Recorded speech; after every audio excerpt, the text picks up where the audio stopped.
Hi, thanks for writing into Jamie at keto-paleo.com. This is a recap from Sunday's Q&A that I did on Periscope. It didn't save on my phone for whatever reason. I was just going to post it up to YouTube, and that's my intent for the future. Even if I have to double shoot them, I'll get two cameras going. But we're on to the third question from Sunday. And the third question from Sunday, what is your best tip for training in nutritional ketosis? I'm going to have to say hands down, and a lot of people forget about this, is to have a cup of broth about a half hour before training. A lot of the carb flu or that feeling flat or deflated feeling that you get while training, sometimes in the early stages of nutritional ketosis, is because you don't have that sodium that you're carrying at a blood level, especially if you're doing a lot of CrossFit. Mine actually reared its head a lot when I was heavy leg day. I felt like I had no pressure or nothing to push off of. One of the things that Finney and Volek write in nutrition or low carbohydrate performance was a cup of broth a half hour before training.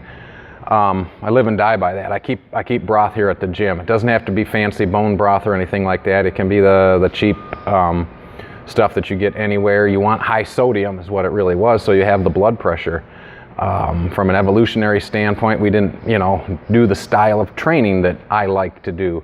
So to say, caveman or whatever didn't have a cup of broth before training, I said, well, they also didn't squat 500 pounds or deadlift 600 pounds, and that wasn't their goal. So a lot of times I'll find these little tweaks or mods to apply them to what I like to do. So yeah, I guess that would be my number one tip for any type of athlete or performance athlete, is a nice big cup of broth about a half hour before training. One of the other questions that came up during that Periscope is, do you take amino acids? On occasion I do, if I'm training really, really hard for something. I don't know that it's necessary. It may just be left over from my old mentality of reading lots of muscle and fiction, because if you're fully keto adapted or fat adapted, your body will hold more amino acids at a blood level.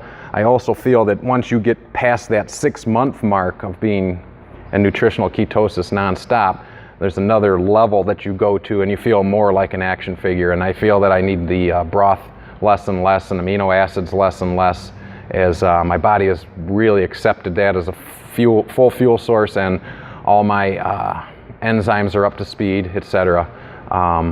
Great. If you guys can make it to the 6-month mark in your athletes, you'll see that difference that I'm talking about. Anywhere from 6 to 8 months. I've talked to a couple other athletes that have gone that far with that same result. So anyway, this is the third question from Sunday's first Periscope. Sorry I had to reshoot them and break them up. The plan is to, hopefully the camera saves them this time and I can just upload the Sunday's Periscopes on YouTube. Please keep checking back to my YouTube. I'm going to make a playlist that says Keto Q&A or Q&A Keto Paleo, something to that effect, and you'll be able to see all these answered out for you. If you have questions, write them in to Jamie at keto-paleo.com and I'll answer them. I love getting questions. I love answering them. So keep them coming. Thanks, guys. Train hard. Take care. Bye.